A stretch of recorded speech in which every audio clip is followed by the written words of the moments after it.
Welcome to another episode of Hazardous Verbal Waste. I am your host, Shiro Chan. Today we have a bit of a special episode for you. In addition to the usual news stories, we also have a special guest, David Rosen from Piecing It Together podcast. He'll be joining us later in the episode to discuss a couple of news stories that are of interest to him and to promote his show. So let's get right down to it, shall we?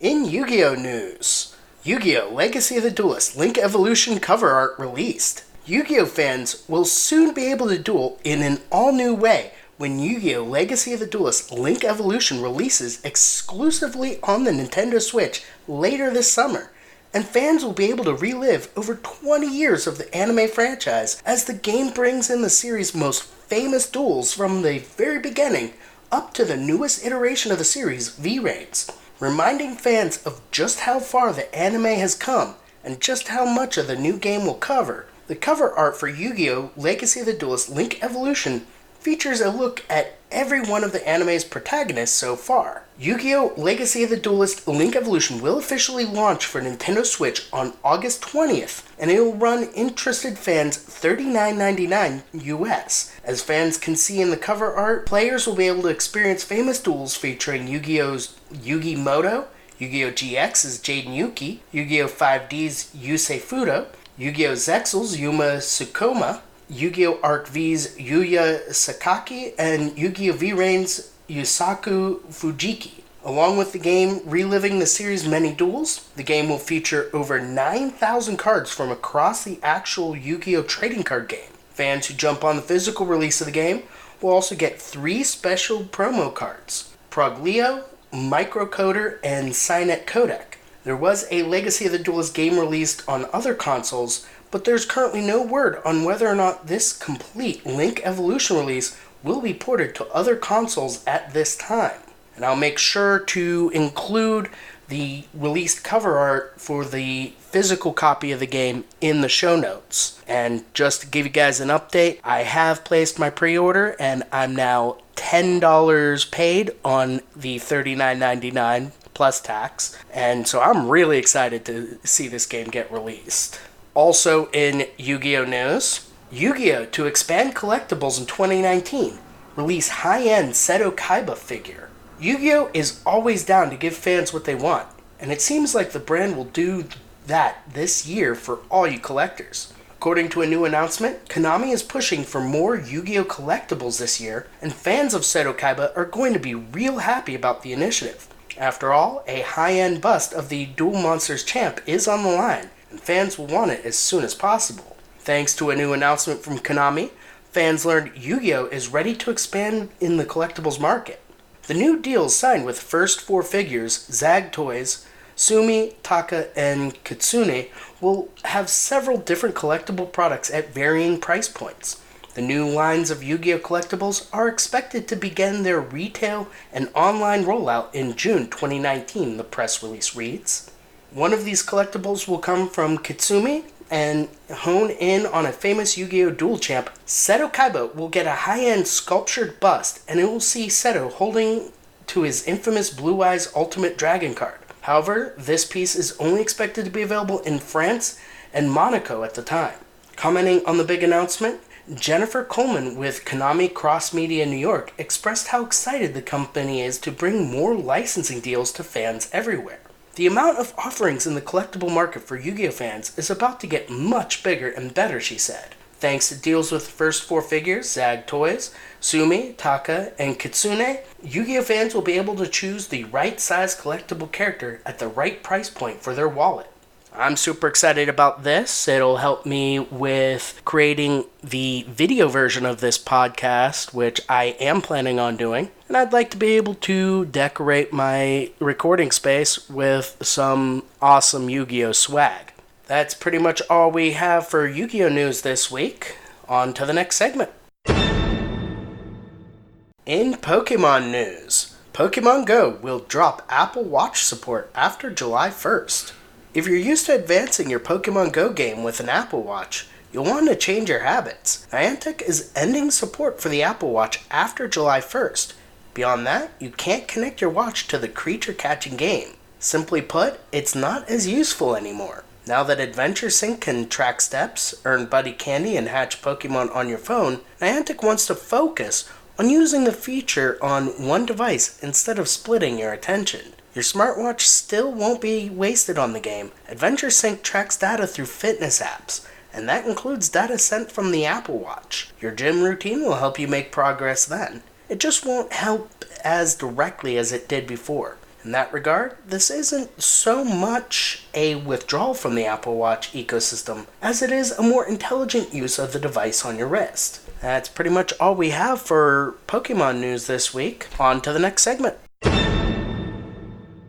Normally I would put the other show promos at the end of the episode, but because the interview that I'm planning with David may go a little bit longer than my normal episodes, I'm going to put the promos here. So, without further ado, here's a couple of promos from some other shows you might be interested in listening to.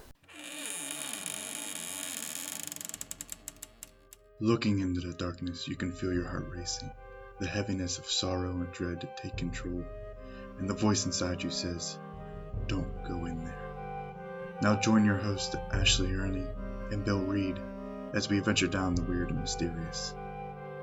Find the Don't Go In There podcast on your favorite podcast listening app, and remember, don't go in there.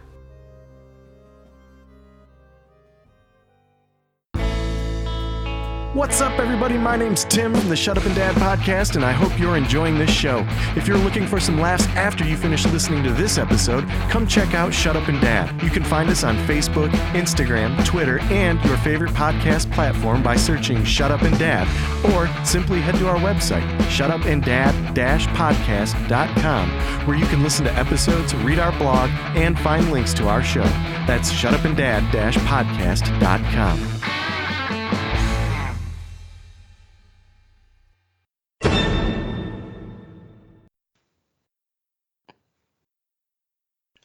All right, so like I said earlier in the episode, I'm here with David Rosen. I hope I pronounced that right. Yeah, you got it. All right, cool. And tell us a little bit about yourself, what you do, and we'll go from there. Yeah, absolutely. Well, I'm a music composer first and foremost. I compose music for film and also for like commercials and things like that. And I put out albums of instrumental music. But over the last year and a half now, my life has kind of been overtaken by podcasting. And I started a movie podcast called Piecing It Together, which is available on all the major podcast apps. And on it, me and a different guest each week, we look at a new movie and try to figure out what other movies inspired it. And it's like a fun, unique take on the movie podcast genre. And so yeah, we've been doing that a little over a year now, and just continuing to grow it and just have a lot of fun with it. I also co-host a kind of politics and comedy and culture podcast called Bird Road. And I also have a third podcast coming out soon called Awesome Movie Year, which I'm actually producing for a couple friends of mine. So we'll be posting more news about that new podcast soon over on Piecing It Together. Oh, that sounds pretty cool. You're really getting into the podcasting. Yeah, I make myself busy, but I like it. I had a podcast years ago that focused mainly on the Yu-Gi-Oh! Trading card game. Nice. But with Hazardous Verbal Waste, I'm trying to expand it to pretty much everything that's geek and nerd related. Sure. So, games, movies. I mostly just read news articles that are interesting to me. Right on. Yeah, I mean that's what's fun about podcasting, I think, is that you find the thing that you really love to talk about and can fill a half hour, an hour with, and and then go for it, Right. So you said you had a couple topics in mind.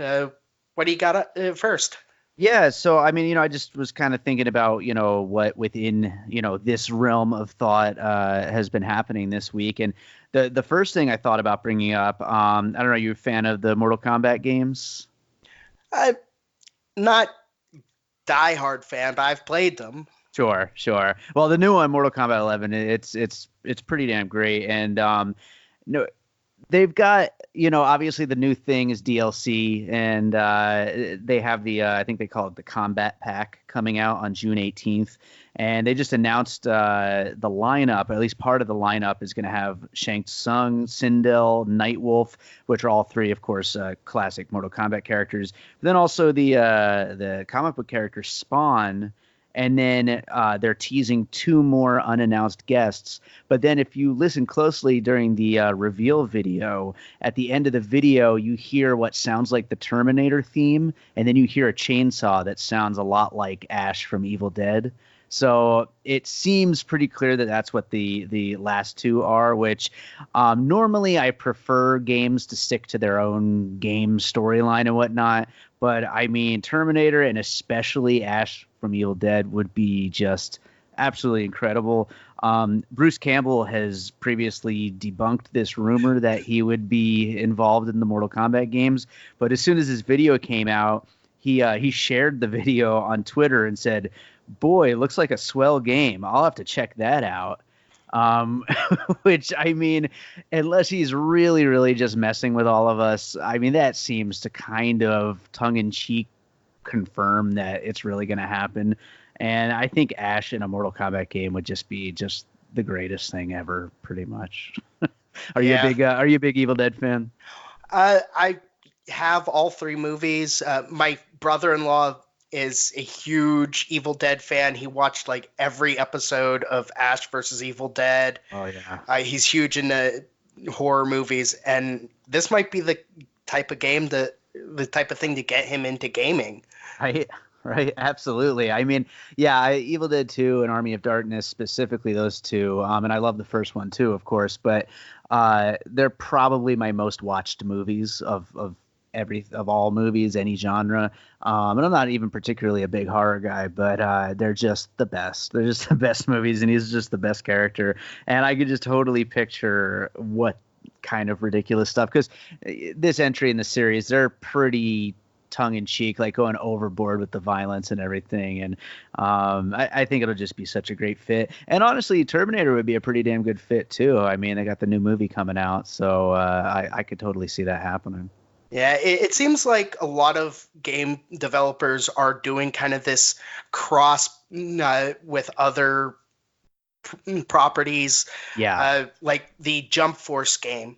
It's going to have like everything in it that Shonen Jump has ever done. It's going to have Dragon Ball, Yu-Gi-Oh, all of that in it. And it sounds cool, but I'm not sure how well a Yu-Gi-Oh character is going to translate into a fighter game, but we'll just have to see when that comes out. Yeah, you always got to wonder how exactly. It might sound good on paper, but you got to see once it comes out if it's really going to work. I think Ash was just added to another game as well. I mean, it's funny because they ended the show when it really should have gone another season, but he's added to some game called Dead by Daylight, which I've never played. I don't really know much about it, but it's good to see that they're at least continuing the character in some ways. Yeah. I can't wait to see Mortal Kombat 11 come out myself. I have a Switch and a Xbox One, so nice. It'd be cool if it comes to the Switch, because a lot of games are getting ported to it now from other consoles. Yeah, the main game is on Switch, but they haven't announced yet whether all these extra characters are going to come to Switch. So that's what we definitely, I'm still waiting on to find out. I hope it does. Yeah, so do I, because it'll be nice to be able to play Mortal Kombat while I'm on the bus, heading to wherever I'm going. Yep. Absolutely. So the other thing I was going to bring up was it kind of the news kind of broke a few weeks ago, or maybe a couple of weeks ago, I forget, that Robert Pattinson was the front runner to be the new Batman, and that is, of course, now official. Has been made official just a few days ago. I like to call him Battinson, and it's going to be a new, possibly trilogy of films from director Matt Reeves. and the first one called The Batman. And the internet seems to be very, very split on whether or not Robert Pattinson is a good choice. It seems like a lot of people they fall in the camp of Robert Pattinson was in this really cheesy, lame series, the Twilight series, and that's kind of who he is. What I don't think a lot of people realize is he's actually become in the last few years one of the best working actors out there. He's been turning in just amazing role after amazing role for the last like 5 or 6 years now. And I would even go as far as to say as 2017's Good Time is probably my single favorite performance of any actor of the last decade. That's how good he is in it.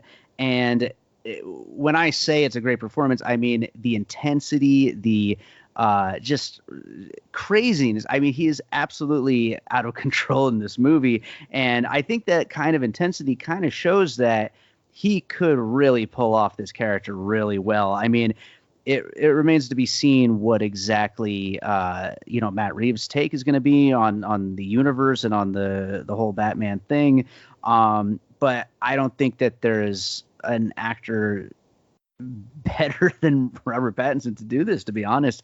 And I almost feel like because he's been doing all these just really amazing indie films, I almost feel like I partially wish he wasn't doing it, only because I want to see more interesting, unique films. But, he's certainly earned the right to get back into major, big budget blockbuster filmmaking. And it's funny, he's at the same time as he's going to be taking on Batman, he's also going to be starring in Christopher Nolan's next movie. So that's a kind of funny coincidence that it works out that way. His entry back into major films is going to be both with the director of the last Batman trilogy and a new Batman trilogy. But yeah, I'm super, super psyched about anything Robert Pattinson does, and I think he's going to do a great job as Batman. Well, I personally am reserving my opinion on it until I actually see it. Mm-hmm. The two major questions that I have regarding that is he going to be able to pull off both Batman and Bruce Wayne, or is it going to be a completely different Batman from Bruce Wayne? Are we going to possibly see a Batman Beyond? Sure. And then the other question is, oh shit, I totally forgot what the other question was going to be, but that first one's a big one though. Can he pull off both characters? Because Ben Affleck, nobody thought he could pull off both characters, and he pulled off both characters pretty well, especially the smarminess of Bruce Wayne. Absolutely. I loved him as Batman. I actually preferred that to Christian Bale, and I'm a big Christian Bale fan. Yeah, it absolutely remains to be seen. Obviously, with movies, it's a lot more than just the actor doing the performance. There's a lot more that goes into it. I mean, even if he is great, it could still be a bad movie, and that would certainly drag things down. But yeah, I think that it's going to be pretty special and awesome. And of course, when it comes to these actors that people maybe aren't familiar with what makes them a good actor, who knew Heath Ledger was going to be such a great Joker? It's like that sometimes actors don't really get that chance to show what they're capable of. And of course, like I said in the build up to this, I think Robert Pattinson absolutely has. It's just the movies that he's shown how great he is are movies that are much smaller independent films that a lot of people maybe just haven't seen yet. Or smaller parts, like his part in the Harry Potter franchise. Sure, which I actually haven't seen because I have not seen many of the Harry Potter movies. That's like one giant universe that I kind of skipped out on. Yeah, most of the Harry Potter films were coming out when I was still in the military, and then Theater on Base was showing them for free on opening night. So just by chance, I happened to see most of the Harry Potter films without paying a penny to it. Nice. And so I honestly like the Harry Potter films, especially the later ones where there's more adult themes to it, and especially the one with Robert Pattinson in it where he played the character's name was Cedric Diggory. pretty well done, despite the fact that the character was not the main focus of the film. Interesting. And I've never seen that one. Yeah, and it surprised me considering that he'd been in Twilight, and that was so god awful. Yeah, it sure is. Yeah, and as a obvious fan of the guy, those movies are so bad. There's no doubt about that. Yeah, so we'll have to see. I mean, I can't wait to see it. I know there's several Joker movies, different Joker movies coming out, so maybe they'll tie into that somehow. I'd like to see how they tie this new Batman franchise into the DC extended universe movies. If that would actually work out better if they do some kind of Batman Beyond, where in the first Robert Pattinson Batman movie, Ben Affleck is in it and as Bruce Wayne and kind of just hands over the reins. That would be interesting. I certainly know I have a lot of friends who would be very happy if that happens. Anything to get a little more Batfleck in the movies. Yeah, but at least this leaves Ben Affleck open to more View Askew movies with Kevin Smith. That's true. Even though he was the one actor that did not participate in Jay and Silent Bob reboot. There's still a chance he could have like a cameo or something, right? I mean, maybe they're keeping it secret or something. Maybe, but I follow Kevin Smith pretty closely. I listen to all his podcasts, and he very much said several times that Ben was the only person that did not show up. So I'm keeping my fingers crossed. Yeah, it would kind of stink a little bit if he didn't show up, at least for some cheesy cameo like he had in the first Jay and Silent Bob movie, or the Clerks 2 movie, where he just kind of showed up with that weird porn stash he had on. Right. And that's all you really need. I mean, it's going to have so many characters and stuff. It's like, just have him yelling at a car for like 2 seconds or something. Just like one quick little thing just so he's in there. That would be enough for me. Yeah, it would definitely be awesome just to see the entire cast. I know Kevin had talked about everyone else that had shown up in his previous movies showing up. Mm-hmm. If you follow Kevin Smith's Instagram, he was posting photos so much that his producers and his boss per se, Jordan Monsanto, was yelling at him, "Stop giving away the plot of the movie." That's awesome. But so, was there anything else that you had in mind? Those were the 2 stories that I planned on bringing. Did you have any recent movie or gaming or anything like that stuff you wanted to talk about or anything? Well, trying to think off the top of my head, because fortunately I've already recorded most of the segments for what I would want to talk about in this episode. Do you play any trading card games at all? I don't. I never did get into any of those. Yeah, because I myself, I've been playing the Yu-Gi-Oh game since it came out in the U.S. I've been playing Magic the Gathering since I was in like 7th grade. Pokemon I just picked up last year.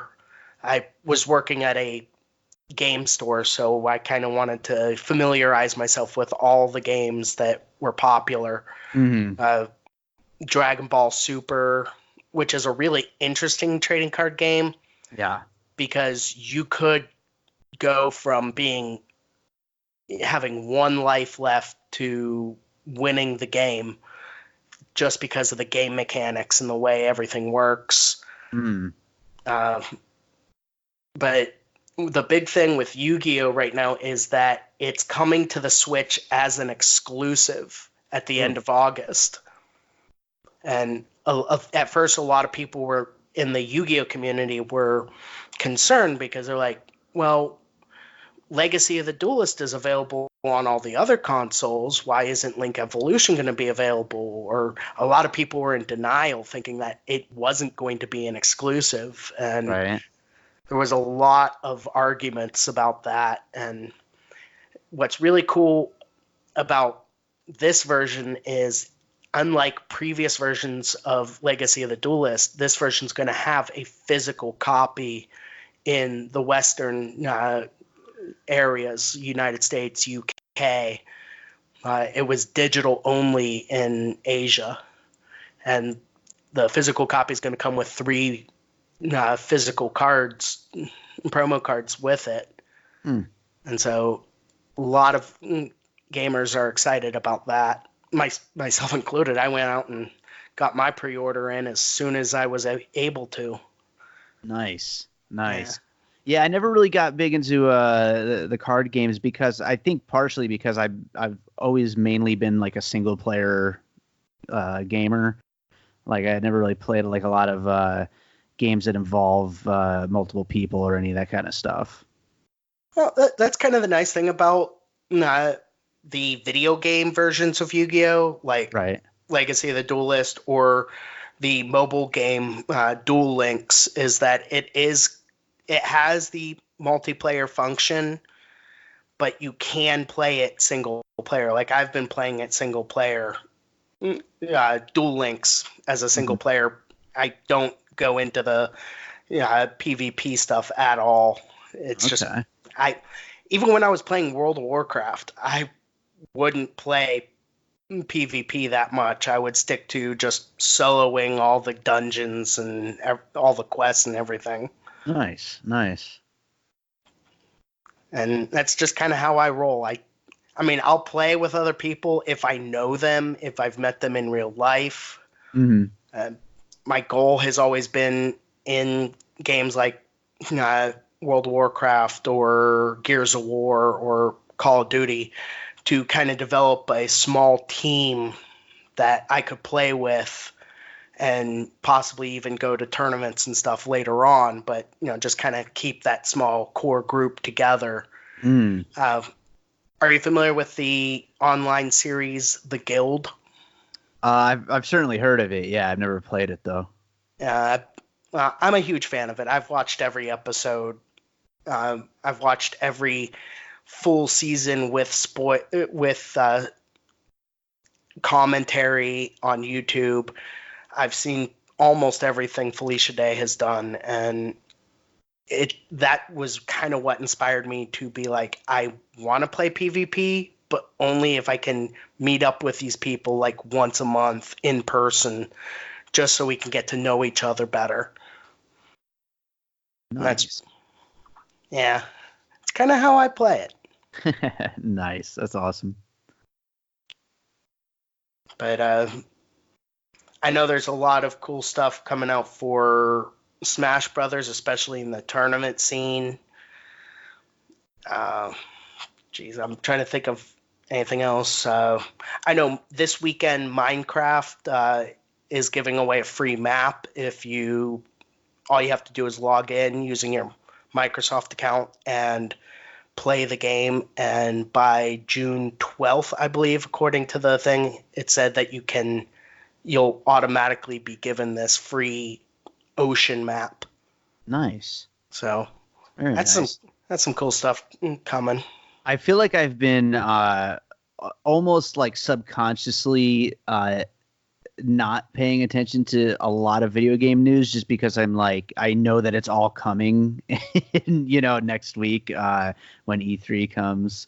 There's just going to be just such an overload of news and new games to look forward to and everything.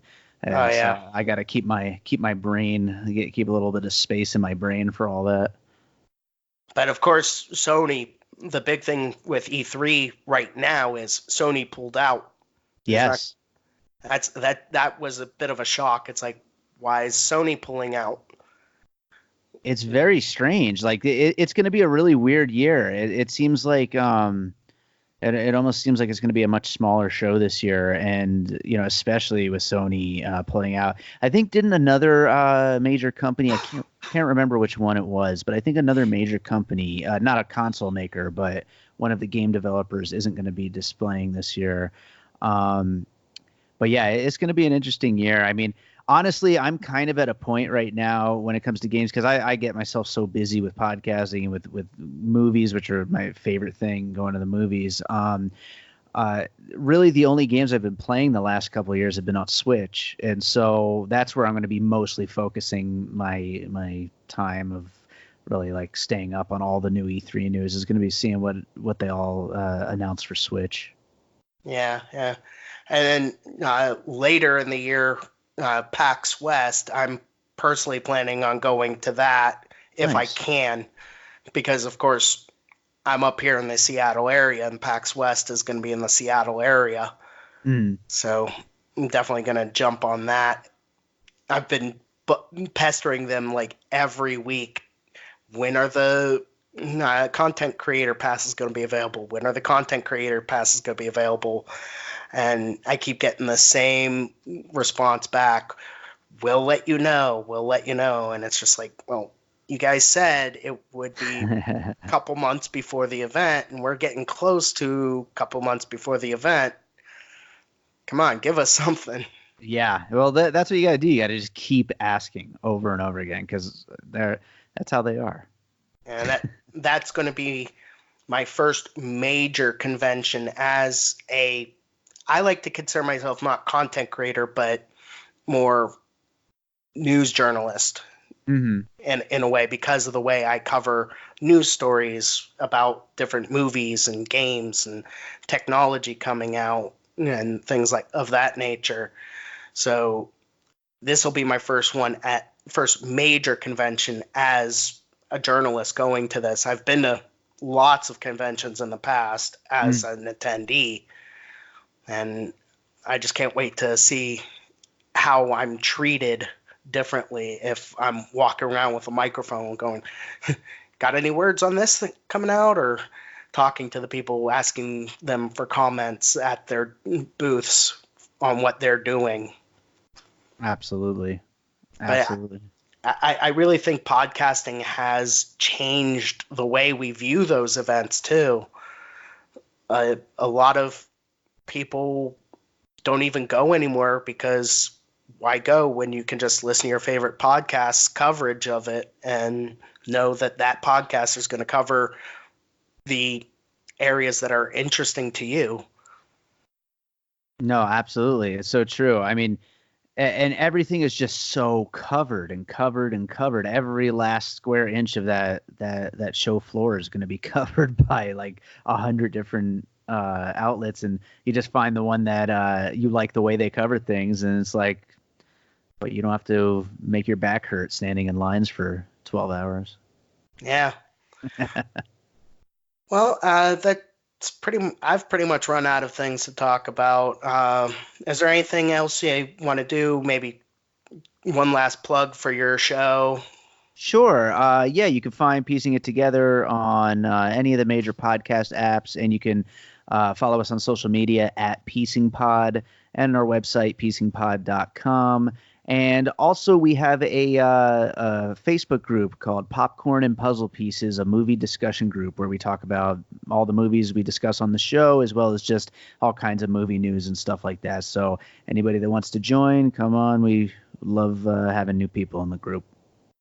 Awesome. Well, thank you very much for coming on to talk, and maybe sometime in the future I'll come on your show and we can talk about a movie. Absolutely. Sounds great. All right.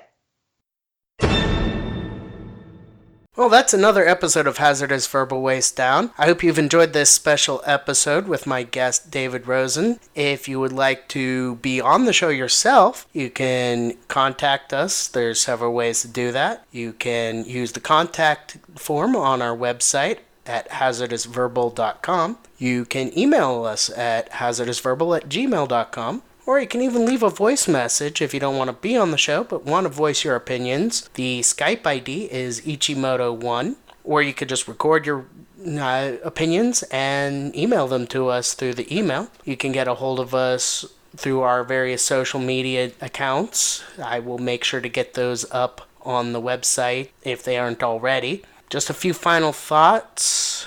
Excellent news that we finally have cover art for Yu-Gi-Oh! Legacy of the Duelist Link Evolution. I'm really excited for that. I did want to let you guys know that I've completed my application to be a judge at YCS Portland. And in my off time during the event, if you would like to voice an opinion, you can find me there, and I'll have some recording equipment with me to record interviews. It's pretty much all we have for this episode. Until next time, this is Ichimoto.